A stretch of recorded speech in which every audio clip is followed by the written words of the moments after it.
Doctor জয়শঙ্করের এই বাংলাদেশ সফর আসলে এর পিছনে যে ভারতবর্ষের নিখুঁত এক অঙ্ক আছে তা কিন্তু পরিষ্কার। বলা ভালো ডক্টর জয়শঙ্করের এই বাংলাদেশ সফর বাংলাদেশের রাজনীতির যে পরিবেশ তা কিন্তু 180 ডিগ্রি ঘুরিয়ে দিতে পারে। ইউনূসের উপদেষ্টা পরিষদে নীরব পদত্যাগ, আতঙ্কে এবং সামনে আরও হবে, আমরা সেটি দেখতে পাচ্ছি। খুব ব্যাপক না হলেও সীমিত কিছু মানুষ ইতিমধ্যেই বুঝে গেছেন, যার কারণে সুকৌশলে তার আস্তে আস্তে কিন্তু সটকে পড়েছেন। বাস্তবতাটা কি এমন হলো যে আওয়ামী লীগকে এখন মাঠে না আনলে বিএনপির যে প্রবল প্রতিপক্ষ হয়ে উঠছে যে রাজনৈতিক শক্তি জামাতের নেতৃত্বে, সেটাকে থামানোর জন্য মাঝখানে কি আওয়ামী লীগকে দরকার আছে? এই বেগম খালেদা জিয়ার মৃত্যুর মধ্য দিয়ে আওয়ামী লীগের কি রাজনীতিতে প্রত্যাবর্তন করার একটা সুযোগ হইল কিনা? আওয়ামী লীগ যদি হাজির না হয় রাজনীতির মাঠে, বিএনপি কিন্তু বিপদে পড়বে বলে রাখলাম। এবার আজকের পত্রিকা বলছে যে 3টি আসনের খবর তারা পেয়েছে, সেই 3টি আসনে 3 জন আওয়ামী লীগের নেতা স্বতন্ত্র নির্বাচন করছেন। কারা তারা, কোন কোন আসনে তারা প্রতিদ্বন্দ্বিতা করছেন, তারা আওয়ামী লীগের কোন পদে ছিলেন?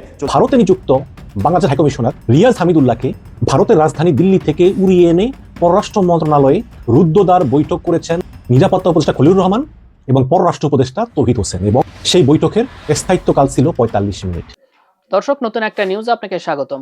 প্রিয় দর্শক, বর্তমান সময়ের রাজনীতির প্রেক্ষাপটে আপনাদের সামনে কয়েকটা গুরুত্বপূর্ণ খবর নিয়ে হাজির হয়েছি, যার কিছুটা অংশবিশেষ ইতিমধ্যেই ভিডিওর শুরুতেই দেখেছেন।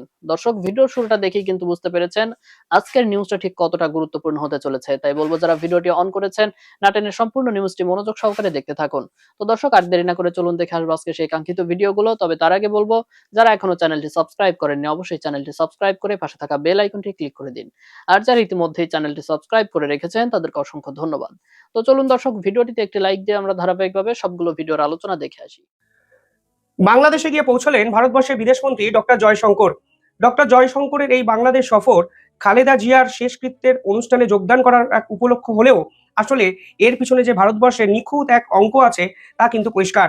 বলা ভালো ডক্টর জয়শঙ্করের এই বাংলাদেশ সফর বাংলাদেশের রাজনীতির যে পরিবেশ তা কিন্তু 180 ডিগ্রি ঘুরিয়ে দিতে পারে। এই ভিডিওটি আপনারা সেভ করে রাখুন।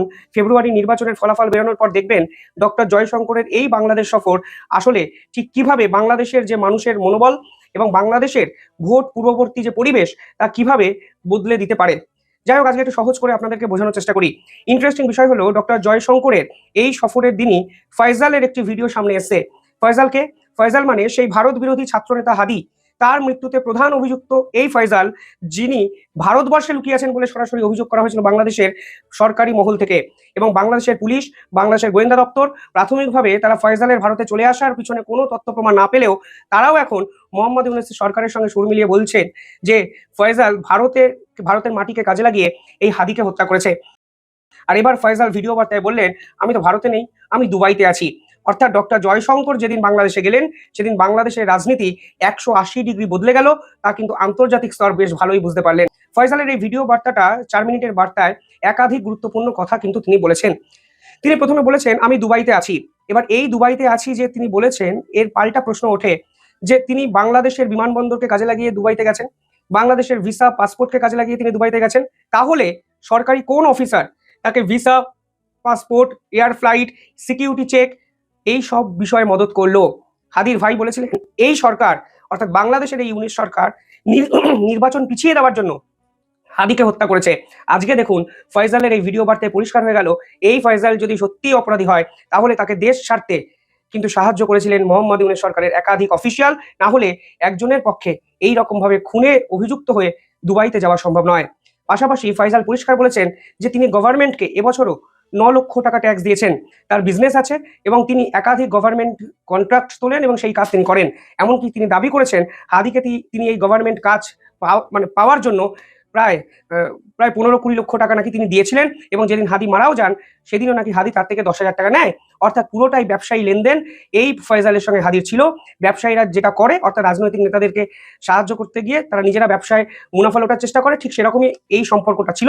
কিন্তু পুরো বিষয়ে ভারতের নাম ফয়জাল একবার বলেননি। এবং ফয়জাল যে দাবিগুলো আজকে করছেন তার অভিযোগের কেন্দ্রবিন্দুতে মোহাম্মদ ইউনূস সরকার। এবং পরিষ্কারভাবে তিনি বুঝিয়ে দিয়েছেন ভারতের কোনো কানেকশনই তার সঙ্গে নেই। তিনি বাংলাদেশের সরকারের সঙ্গে ব্যবসা করেন, বাংলাদেশের সরকারকে তিনি ট্যাক্স দেন এবং যে টাকা তার বাজেয়াপ্ত করা হয়েছে বাংলাদেশ সরকারের পক্ষ থেকে সেটাও লিগাল টাকা, তার বৈধ ব্যবসার টাকা, সেরকমই দাবি কিন্তু তিনি করেছেন। এবং আপনারা একটা বোঝার চেষ্টা করুন, ফয়জালের এই ভিডিও তিনি যখন করেছেন ঠিক সেদিনই ভারতবর্ষের বিদেশমন্ত্রী ডক্টর জয়শঙ্কর ঢাকা যাওয়ার কথা ঘোষণা করেছেন এবং তিনি বাংলাদেশে পৌঁছেও গেছেন। এবং জিও পলিটিক্সে এক্সপার্টরা বলেন টাইমিংটা খুব ইম্পর্টেন্ট। অর্থাৎ স্ট্রেট ড্রাইভ যদি আপনাকে মারতে হয় তাহলে ব্যাটে বলে একদম মিডিল করতে হবে, সংযোগটা এখানে ইম্পর্টেন্ট। ফয়সাল কিন্তু এখানে সেই স্ট্রেট ড্রাইভটাই মেরেছে। একদিকে ভারতের বিদেশ মন্ত্রক শেষ এক সপ্তাহ ধরে ধারাবাহিকভাবে বাংলাদেশের হাদিকে কেন্দ্র করে বিভিন্ন রকম কড়া লম্বা চওড়া হুঁশিয়ারি বাংলাদেশকে দিয়েছে। অন্যদিকে যাকে নিয়ে এই এত অভিযোগ হাদির মৃত্যুতে এই ফয়সাল, সেই ফয়সালই ফাঁস করে দিয়েছে তিনি ভারতে নেই। অর্থাৎ মোহাম্মদ ইউনূস সরকার জেনে শুনে মিথ্যা বলেছেন, আন্তর্জাতিক স্তরে মিথ্যা ন্যারেটিভ তৈরি করার চেষ্টা করেছেন, মেঘালয় পুলিশ, বিএসএফ সবাইকে জড়িয়ে এক পাঁচমিশালি খিচুড়ি তৈরি করার চেষ্টা করেছেন এবং আলটিমেটলি যার বিপক্ষে অভিযোগ সেই আজকে বলছে সবটাই বাংলাদেশের ষড়যন্ত্র, চক্রান্ত, মোহাম্মদ ইউনূসের ধাপ্পাবাজি। অর্থাৎ ডক্টর জয়শঙ্কর যেদিন বাংলাদেশে গেলেন এক পক্ষের খেলা 180 ডিগ্রি ঘুরে গেল।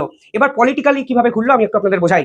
ডক্টর জয়শঙ্কর বাংলাদেশে যখন গেলেন তখন বাংলাদেশের রাজনৈতিক ইকুয়েশনটা বোঝার চেষ্টা করুন। আওয়ামী লীগকে তারা নিষিদ্ধ ঘোষণা করে রেখেছে, আওয়ামী লীগের নির্বাচনে লড়ার সম্ভাবনা নেই, হাতে পড়ে রইল বিএনপি, এনসিপি, জামাত। জামাতের যে ইডিওলজি তা ভারতবর্ষের ইডিওলজির সঙ্গে খাপ খায় না এবং জামাত তীব্র উগ্র জেহাদি ইসলামপন্থী একটি দল। পাকিস্তানকে সরাসরি মুক্তিযুদ্ধের সময় সাহায্য করেছিল। 1971-এ বাংলাদেশিদের উপর আক্রমণে সরাসরি জড়িত এই জামাতিরা। ফলে জামাতিদের প্রকাশ্যে সমর্থন এই মুহূর্তে ভারতের পক্ষে করা সম্ভব নয়। যদি সরকার গঠন করে তাহলে ডিপ্লোম্যাটিক রিলেশন যদি কোনোদিন হয় তাহলে দেখা যাবে। জামাত ভারতকে পাশে পাওয়ার জন্য হিন্দু প্রার্থী দিচ্ছে, হিন্দু ভোটকে টার্গেট করছে এবং জামাতও বুঝতে পারছে ভারতকে ছাড়া দক্ষিণ এশিয়ায় কাজকর্ম করা তাদের পক্ষে সম্ভব হবে না। মোহাম্মদ ইউনূস চেষ্টা করেছিলেন, এখন দেশের যে অবস্থা তা তারা নিজেই উপলব্ধি করতে পারছেন। তারা পোড় খাওয়া রাজনীতিবিদ, এই বিষয়ে কোনো অস্বীকার করার জায়গা নেই। এবার এনসিপি, ভারতবর্ষের যা প্রভাব প্রতিপত্তি সেখানে এনসিপি, নাহিদ ইসলাম, হাসনাত, সার্জিস এদের সঙ্গে কাজ করা আসলে কোনো অবস্থাতেই সম্ভব নয়। কারণ এরা কাজটাকে বোঝেন না, এরা উগ্রতা বোঝেন, এরা রাজনীতির কিছু বোঝেন না, এরা সস্তা জনপ্রিয়তা বোঝেন। Seven sister, Siliguri corridor, Dumbur বাঁধ একাধিক ক্ষেত্রে এদের যে ভাষণ সামনে এসছে সেখানে একটা জিনিস পরিষ্কার, এই এনসিপি হলো জামাতের বি টিম এবং নির্বাচনে দেখুন এই জামাত এবং এনসিপি এখন একত্রে লড়ছে। ফলে জামাতকে সমর্থন করা মানে এনসিপিকে সমর্থন করা, এনসিপিকে সমর্থন করা মানে জামাতকে সমর্থন করা, দুজনকেই পাশ কাটিয়ে চলা মানে দুজনকেই তুমি বাংলাদেশের রাজনৈতিক পরিমণ্ডলে কার্যত অস্বীকার করলে এবং হাতে পড়ে রইল বিএনপি। আর বিএনপির এই খালেদা জিয়ার শেষকৃত্য অনুষ্ঠানে যাওয়া মানে ভারত এই বার্তাটাই দিতে চাইছে প্রথমে যে মোহাম্মদ ইউনূসের সঙ্গে কোনো রকম ভাবে সম্পর্ক রিভাইভ অন্তত ভারত আর করতে চাইছে না।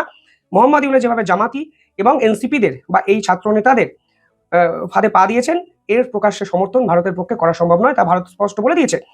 এবার বিএনপিকে ভারত একটি সফট কর্নার দেখাতে চাইছে, কারণ যদি বাংলাদেশের সর্ববৃহৎ দল বিএনপি এবং রাজনীতিতে একটা ইতিহাস বলে কথা আছে এবং যদি লং টার্ম প্রেজেন্স দেখেন সেটা কিন্তু বিএনপি।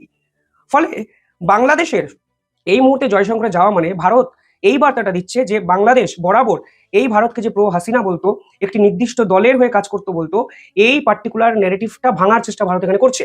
ভারত স্পষ্ট বলে দিয়েছে, বুঝিয়ে দিচ্ছে যে আমরা নির্দিষ্ট একটি দলকে প্রেফার করছি সেটা নয়, আমরা একটি সরকারকে প্রেফার করছি। আজকে যদি বিএনপি সাংবিধানিক, প্রগতিশীল এবং অগ্রপন্থী একটি সরকার গঠন করে তাহলে ভারত কাজ করবে, যেটা ভারত বারবার বলেছে। ফলে আপনি এখন বিরোধিতার জায়গায় আছেন বলে, আপনার top most supreme leader Khaleda জিয়ার মৃত্যু হয়েছে বলে আমি আপনাকে অচ্ছুত করে রেখেছি আওয়ামী লীগের জন্য বা শেখ হাসিনার জন্য, সেটা তো নয়। আমি আপনাদের পাশে ছিলাম, আপনারা যদি সরকার গঠন করেন আমি আপনাদের সঙ্গেই থাকবো। ভারতের সঙ্গে সরকারি সম্পর্ক তৈরি হবে। শেখ হাসিনার সঙ্গে বিষয়টি আলাদা, কারণ শেখ হাসিনার ইতিহাস বলছে তার সঙ্গে ভারতবর্ষের একটা কানেকশন আছে, সেটা 1975 সাল থেকে 2025-এ এসে শেখ হাসিনার সঙ্গে ভারতের সম্পর্ককে আপনি ব্যাখ্যা করলে হবে না। এবং শেখ হাসিনার বিপক্ষে কিন্তু ভারতের কোনো বিরোধী দল কথা বলেনি। সর্বদলীয় বৈঠকেও শেখ হাসিনাকে ভারতে আশ্রয় কেন দেওয়া হয়েছে এই প্রশ্ন কেউ তোলেনি এখনো। ফলে শেখ হাসিনা ইস্যুতে কংগ্রেস বিজেপিও একজোট এবং 1975 সালে প্রণব মুখোপাধ্যায় ভারতের প্রাক্তন রাষ্ট্রপতি তাকে কিন্তু জায়গা দিয়েছিলেন। ফলে শেখ হাসিনা ইস্যু দিয়ে ভারত বাংলাদেশের সম্পর্কটাকে ব্যাখ্যা করলে হবে না।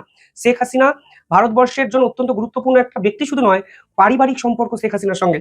ফলে সব মিলিয়ে গুবলেট করার যে প্রচেষ্টা মোহাম্মদ ইউনূস করে সেই ফাঁদে দয়া করে পা দেওয়াটা উচিত নয়। শেখ হাসিনা কি বলেছেন বাংলাদেশের প্রথম নারী প্রধানমন্ত্রী হিসেবে, প্রথম নারী প্রধানমন্ত্রী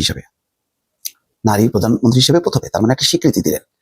তারপরে বলছেন, পরের লাইনটা খেয়াল করেন, গণতন্ত্র প্রতিষ্ঠার আন্দোলনে তার অবদান, গণতন্ত্র প্রতিষ্ঠার আন্দোলনে তার অবদান। সে গণতন্ত্র প্রতিষ্ঠার আন্দোলন করেছেন কার সময়? এরশাদের সময় এবং শেখ হাসিনার সময়। তাহলে সেটারও স্বীকৃতি দিলেন। আবার বলছেন প্রথম নারী প্রধানমন্ত্রী হিসেবে। বলছেন যে বিএনপি নেতৃত্বের এক অপূরণীয় ক্ষতি হলো।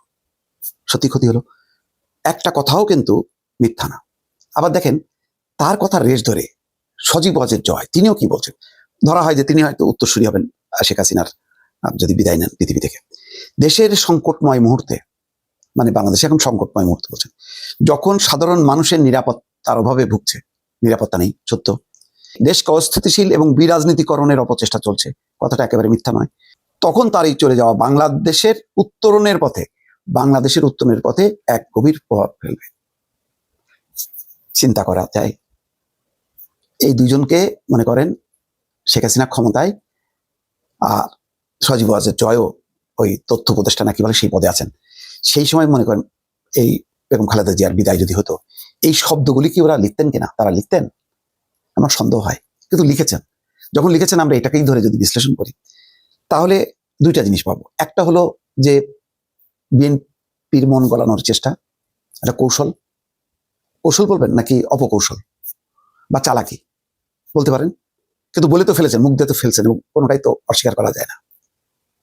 তাহলে এই কৌশল হলো যে একটা ধরি আমরা যে এটা যেহেতু মারা গেছেন, যেহেতু অনেক দায় আছে, বিএনপি দোষারোপ করবে, বিরোধীরা দোষারোপ করবে। কালকে আসিফ নজরুলও বলেছেন যে বেগম খালেদা জিয়ার এই মৃত্যুর পেছনে শেখ হাসিনার দায় আছে। তো সুতরাং দায় মুক্ত হওয়া চেষ্টা, ভার মুক্ত হওয়ার চেষ্টা, প্রতিপক্ষকে চিরপ্রতিদ্বন্দ্বী যিনি ছিলেন তিনি না থাকলেও তার পুত্ররা আছেন, সেই রাজনীতি তো তারাই ক্যারি করবেন, তাদের সহানুভূতি পাওয়া, তাদের মন গলানো, এটা হতে পারে। আর একটা হতে পারে হয়তো একটা সুদূর প্রসারী একটা রাজনৈতিক উদ্দেশ্য আছে, সেটা খারাপ বা ভালো এটা আপনারা বিশ্লেষণ করবেন। সেটা হলো যে আওয়ামী লীগ তো আসলে ঝাড়ে বংশের শেষ, কিছুই নাই।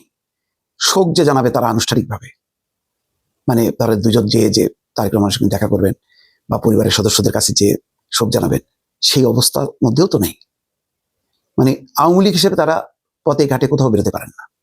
এবং দেখেন একসময় খালেদা জিয়ার একটু যাতে মুক্তি দিয়ে চিকিৎসা করা যায়, দলও করেনি, যদি মাইন্ড করে, সেই জন্য পরিবারের সদস্যরা মানবিক কারণে বারবার গেছে, আর বারবার এই চিঠি করে, একবার হোম মিনিস্ট্রিতে পাঠায়, একবার ল মিনিস্ট্রিতে পাঠায়, ল মিনিস্ট্রি হোম মিনিস্ট্রি পাঠানোর পরে 7 দিন 8 দিন 10 দিন পরে বলে যে না, আইনগত কারণে সম্ভব হচ্ছে না, রিজেক্ট করে। প্রতিবার এই চালাকিটা করছে, এবং হয়তো এর মূল হোতা হচ্ছে আনিসুল হক বা শেখ হাসিনার এই মানে চালাকি বা কূটকৌশল। যাই হোক, আজকে এই বার্তা দেওয়ার মধ্য দিয়ে আওয়ামী লীগ কি আবার বেঁচে যাওয়ার চেষ্টা করছে যাতে তারেক রহমান ক্ষমা করে দেন? অথবা বাস্তবতাটা কি এমন হলো যে আওয়ামী লীগকে এখন মাঠে না আনলে বিএনপির যে প্রবল প্রতিপক্ষ হয়ে উঠছে, যে রাজনৈতিক শক্তি জামাতের নেতৃত্বে একটা দক্ষিণপন্থীদের যে একটা হুঙ্কার বা সংগঠিত হওয়ার একটা আবার, সেটাকে থামানোর জন্য মাঝখানে কি আওয়ামী লীগকে দরকার আছে? তেমন কোনো চিন্তা থেকেই কি আওয়ামী লীগ এটা চাললো? এবং বিএনপির কি এক ধরনের সায়ও আছে কিনা? কারণ আগে রাজনীতির মাঠে ছিল বিএনপি জামাত, বিএনপির নেতৃত্বে এই ধর্মীয় রাজনৈতিক দলগুলো ছিল, কিন্তু প্রভাব ছিল বিএনপির, যদিও আস্তে আস্তে খেয়ে ফেলতেছিল বিএনপিকে জামাত। কিন্তু এখন তো একেবারে তারাই মূল প্রতিদ্বন্দ্বী হয়েছে, এটা তো বিএনপির জন্য অস্বস্তিকর। সেই কারণে কি একটা এই বেগম খালেদা জিয়ার মৃত্যুর মধ্য দিয়ে আওয়ামী লীগের কি রাজনীতিতে প্রত্যাবর্তন করার একটা সুযোগ হইল কিনা, আমি দর্শক এটা ভাবছি। আমার এই কথাটা হয়তো এখন অনেকের কাছে বাস্তব হইতে পারে, কিন্তু একটু ভেবে দেখেন, যদি রাজনীতির ভবিষ্যৎ হিসাব নিকাশ করেন তাহলে যে কোনো ফরম্যাটেই হাসিনার আওয়ামী লীগ হোক আর হাসিনাবিহীন আওয়ামী লীগ হোক, আওয়ামী লীগ যদি হাজির না হয় রাজনীতির মাঠে, বিএনপি কিন্তু বিপদে পড়বে বলে রাখলাম, মিলাই নিয়ে। ইউনূসের উপদেষ্টা পরিষদে নীরব পদত্যাগ। দর্শক, আপনারা দেখছেন যে মনে হয় সবকিছু স্বাভাবিকভাবে এগিয়ে যাচ্ছে এবং দেশ একটা নির্বাচনের দিকে এগিয়ে যাচ্ছে, একটা অবৈধ নির্বাচনের দিকে এগিয়ে যাচ্ছে। কারণ ইউনূস আপাদমস্তক একটি অবৈধ সরকার। সংবিধানের সুপ্রিম কোর্টের উপদেষ্টামূলক এখতিয়ার 106 অনুচ্ছেদের বলে একটি সরকার গঠিত হয়েছে, এবং সেই সরকার এত কিছুর এখতিয়ারকে দিয়েছে। সেই সরকারকে সংবিধানে হাত দেওয়া, দেশের গুরুত্বপূর্ণ স্থাপনা বিদেশিদের হাতে লিজ দেওয়া ইত্যাদি নানা রকম কর্মযজ্ঞ করে গত 1.5 বছর, সোজা কথা গোড়ায় গলদ এজন্য যে সংবিধান লঙ্ঘন পদে পদে এই সরকারের একটা পিয়ন থেকে শুরু করে, এই সরকারের আমলে যে পিয়নটি নিয়োগ প্রাপ্ত হয়েছেন, আগে থেকে যারা আছেন তারা আলাদা কথা, কিন্তু এই সরকারের একটা পিয়ন থেকে শুরু করে প্রধান উপদেষ্টা ডক্টর মোহাম্মদ ইউনূস পর্যন্ত অবৈধ সংবিধান লঙ্ঘনকারী। এবং এই বাংলাদেশের মাটিতে এদের একদিন পিয়ন থেকে শুরু করে ইউনূস পর্যন্ত বিচার হবে। আমরা দেখতে পাচ্ছি যে সবকিছু এগিয়ে যাচ্ছে, কিন্তু খেয়াল করে দেখবেন, তীব্রভাবে একটু যদি নিবিড়ভাবে পর্যবেক্ষণ করেন, দেখবেন যে ইউনূসের উপদেষ্টা পরিষদ বা উপদেষ্টার মর্যাদা বা মন্ত্রী মর্যাদা, প্রতিমন্ত্রী পদমর্যাদার লোকজন যারা একটু অ্যাডভান্স, যারা একটু অগ্রগামী, যারা বোঝেন, রাতের বেলা শুয়ে যখন চিন্তা করেন যে ইউনূস সরকার এই সরকারটার বৈধতাটা কতটুকু, কিংবা এই সরকারটা নিয়ে ভবিষ্যতে কি কোনো বিপদ হতে পারে কিনা, কিংবা এই সরকারকে সার্ভ করার দায়ে আমি কি কাঠগড়ায় দাঁড় করাতে পারি কিনা। খুব ব্যাপক না হলেও সীমিত কিছু মানুষ ইতিমধ্যেই বুঝে গেছেন, যার কারণে সুকৌশলে তারা আস্তে আস্তে কিন্তু সটকে পড়েছেন। আপনাদের মনে আছে নিশ্চয়ই যে 24 নভেম্বরে প্রতিমন্ত্রীর পদমর্যাদায় 3 জনকে বিশেষ সহকারী হিসেবে নিয়োগ দিয়েছিলেন প্রধান উপদেষ্টা ডক্টর মোহাম্মদ ইউনূস। এই 3 বিশেষ সহকারীকে স্বরাষ্ট্র, স্বাস্থ্য ও শিক্ষা মন্ত্রণালয়ের উপদেষ্টাদের সহযোগিতার দায়িত্ব দেওয়া হয়েছিল এবং তারা প্রতিমন্ত্রী মর্যাদা সম্পন্ন। এজন্য তাদের ওসব মন্ত্রণালয়ের নির্বাহী ক্ষমতাও দেওয়া হয়েছিল। এর মধ্যে স্বরাষ্ট্র মন্ত্রণালয়ের বিশেষ সহকারীর দায়িত্ব পেয়েছিলেন পুলিশের সাবেক মহাপরিদর্শক আইজিপি খোদাবক্স চৌধুরী। স্বাস্থ্যের দায়িত্ব পেয়েছিলেন বঙ্গবন্ধু শেখ মুজিব মেডিকেল ইউনিভার্সিটির স্বল্প কয়েকদিন ইউনূস আসার পরে কয়েকদিন উপাচার্য হিসেবে দায়িত্ব পালন করেছিলেন অধ্যাপক সায়েদুর রহমান, এবং শিক্ষা মন্ত্রণালয়ের দায়িত্ব পেয়েছিলেন অধ্যাপক আমিনুল ইসলাম। অধ্যাপক আমিনুল ইসলাম পদত্যাগ করেছেন আরও আগে, যখন উপদেষ্টা ওয়াহিদুদ্দিন মাহমুদ শিক্ষা থেকে ছেড়ে দিয়ে পরিকল্পনায় গেলেন এবং সিআর আবরার এলেন শিক্ষায়। সেই সময় একটা আলোচনা উঠেছিল যে অধ্যাপক আমিনুল ইসলামকে শিক্ষায় দায়িত্ব দেওয়া হবে, পরে তাকে দায়িত্ব দেওয়া হলো না, যার কারণে তিনি হয়তো লজ্জায় যেভাবে হোক নিজেকে অবমাননা কর মনে করেছেন, বিধায় তিনি সেই সময় পদত্যাগ করেছেন। আর অতি সম্প্রতি মাত্র কয়েকদিন আগে খোদাবক্স চৌধুরী স্বরাষ্ট্র থেকে পদত্যাগ করেছেন। আর গতকাল মধ্যরাতে খবর পাওয়া গেল যে অধ্যাপক সাইদুর রহমান, তিনি স্বাস্থ্য মন্ত্রণালয়ের দায়িত্বপ্রাপ্ত বিশেষ সহকারী ছিলেন, তিনিও পদত্যাগ করলেন। অর্থাৎ 3 জন বিশেষ সহকারী একযোগে নিয়োগপ্রাপ্ত হয়েছিলেন। এই 3 জন বিশেষ সহকারী একে একে বিদায় নিলেন। কেন? আমি শুরুতেই বললাম যে রাতের বেলা শুয়ে যদি একটু চিন্তা করেন, এই সরকারের প্রত্যেকটি মানুষ, এই যে নির্বাচন কমিশনার নাসির সাহেব নির্বাচন করতে যাচ্ছেন, তার কি একবারও মনে হয় না যে তার পূর্বসূরি 2 জন জেলে বন্দী হয়ে আছেন? তিনি কি পার পাবেন? পার পাবেন না। যারা সময়ের আগে ভাবনা ভাববেন তারা হয়তো নিরাপদে দেশ ছেড়ে চলে যেতে পারবেন। এই উপদেষ্টা পরিষদের প্রত্যেকটি উপদেষ্টার বিচার হবে এই বাংলাদেশে। হ্যাঁ, দেশ নির্বাচনের দিকে যাচ্ছে, একটা তালগোল পাকানো অবৈধ নির্বাচন। আমি বারবারই বলছি, যেহেতু সরকারের ভিত্তিটাই অবৈধ সরকার একটি অবৈধ নির্বাচন করে ক্ষমতা হস্তান্তর করবে। তারা ডিসাইডেড, সরকার ইতিমধ্যে ডিসাইডেড।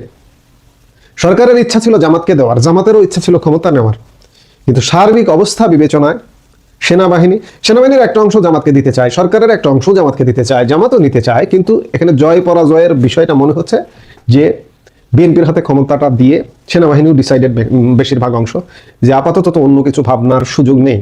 বিএনপির হাতে ক্ষমতাটা দিয়ে এই যে যারা দায়িত্বপ্রাপ্ত আছেন তারা অন্ততপক্ষে একটা সেফ এক্সিট নিশ্চিত করবেন।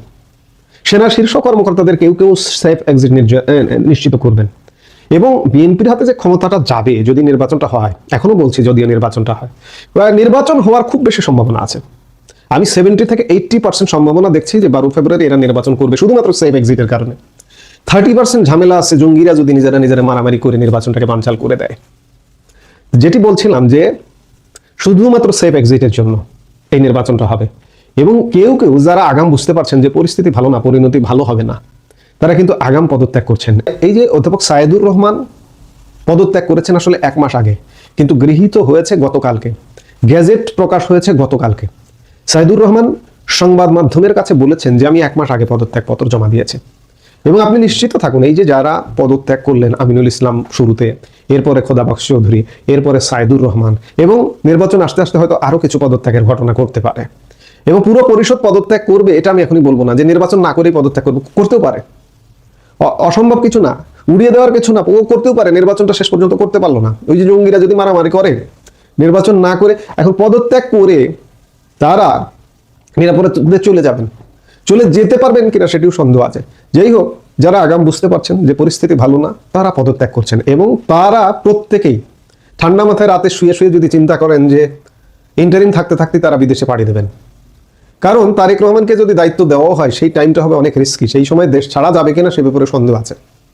সেই জায়গা থেকে আমি খুব সুস্পষ্টভাবে দেখতে পাচ্ছি যে ইউনূস এবং আমি শুরুতেই বললাম যে একজন পিয়ন পর্যন্ত বাংলাদেশের মাটিতে একদিন বিচার হবে। তাকে হয়তো পাওয়া যাবে না, বঙ্গবন্ধুর খুনিদেরও, হত্যাকারীদেরও কিন্তু পাওয়া যায়নি। মেজর ডালিমরা কিন্তু এখনো বিদেশে বসে আছেন। এরা বিদেশে পালিয়ে গেলে এদের ধরে আনা আসলে যাবে না, ধরে আনাটা খুব কঠিন ব্যাপার। এখন কতজন এই পালিয়ে যাওয়ার সুযোগ পাবে সেটা আসলে আল্লাহ পাক জানেন, কারণ আল্লাহ সবকিছু পরিকল্পনাকারী, আল্লাহ সৃষ্টিকর্তা, স্রষ্টা। তো কাজেই আমি যেটি বলছিলাম যে নীরব পদত্যাগ চলছে ইউনূসের পরিষদে। আমরা নানান ঘটনায় আমরা মানে অন্যান্য ঘটনাগুলো দেখছি, এই যে যেমন গত দুদিন যাবত বিএনপির প্রধান বেগম খালেদা জিয়া মারা গেছেন, আজকে তার জানাজা অনুষ্ঠিত হয়েছে, বাংলাদেশের ইতিহাসে হয়তো সবচেয়ে বড় জানাজাই হবে এটা। এগুলোর আড়ালে কিন্তু নানা ঘটনা ঘটছে, প্রতিনিয়ত অস্থিরতা, নানা রকম ঘটনা ঘটছে, এর পেছনে নেপথ্যে অনেক ঘটনা ঘটছে। এই ঘটনাগুলোই হচ্ছে পদত্যাগ। যারা সচেতন তারা সময়ের আগে সিদ্ধান্ত নিয়ে সটকে পড়ছেন। তাহলে বুঝুন যে ইউনূস সরকার কতটা দুর্বল সরকার এবং কতটা আতঙ্কিত সরকার, কতটা আতঙ্কে আছে। যারা এখন পর্যন্ত আছে তারা ভাবছে যে আমরা চলে যাব। 111 সরকার, 2007-8 যে 111 সরকার ছিল, সেই সরকারের শীর্ষ ব্যক্তিরাও কিন্তু বিদেশে।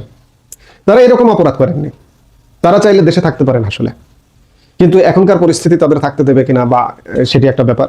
কিন্তু আজকের ইউনূস পরিষদ যে অপরাধটা করেছে, এই অপরাধের বাংলাদেশে বিচার হবে। আমরা যদি বেঁচে থাকি আমরা এই বিচার নিঃসন্দেহে দেখব। কাজে আমি আলাপ যেটিতে শুরু করেছিলাম যে ইউনূসের পরিষদে আসলে নীরব পদত্যাগ চলছে আতঙ্কে, এবং সামনে আরো হবে, আমরা সেটি দেখতে পাচ্ছি। প্রিয় দর্শক, আমি আশা করছি সবগুলো ভিডিওই আপনি মনোযোগ সহকারে দেখেছেন। সেই সাথে দর্শক, এই ভিডিওগুলো সম্পর্কিত যদি কোনো তথ্য বা মতামত থাকে তাহলে তো অবশ্যই কমেন্ট করে জানিয়ে দিন। এতক্ষণ সাথে থাকার জন্য ধন্যবাদ। নিউজটি শেষ করছে এখানেই, ফিরছে আগামী ভিডিওতে নতুন কোনো টপিক নিয়ে। আল্লাহ হাফেজ।